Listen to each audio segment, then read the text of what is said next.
How do we know what God wants if all we do is what we want? How do we know what God has for us if all we ever doing is what we want for us? We're never relying on God, but we're always relying on ourselves. Is it good to rely on yourself? Sure. Is it good to do for yourself? Sure. But is it better to rely on God? Is it better to trust God for yourself? Absolutely. What God has for us, what God wants for us is way better than what we can want and have for ourselves. God is the ultimate say-so in all of eternity, in all of existence, in all of reality.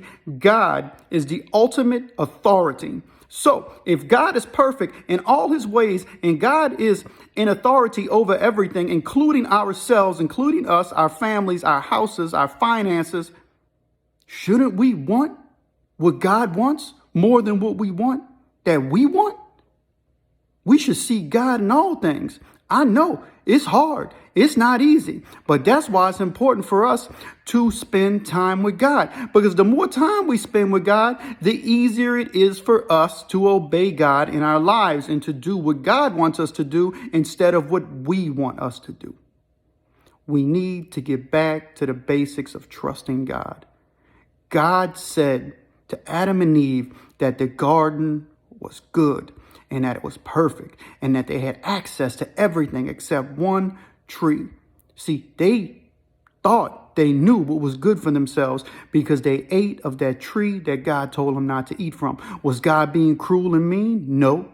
He was trying to do right by them, but see, they couldn't see it because they let the devil fool them into believing they were missing out on something. And see, when they ate from that tree, that tree didn't taste too good anymore. See, they didn't desire that tree anymore. They forgot all about that tree. That tree took eternity from them and gave them death, and ultimately gave me and you death, because we all fall underneath that sin.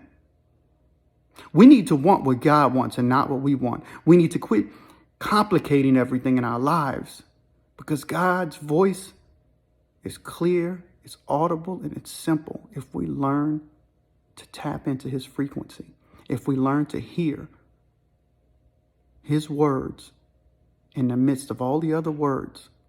If we learn to spend time with God, God's voice will be heard. Let's quit selfishly doing the things that we want, and as Christians, start doing the things that God requires. Let's get it.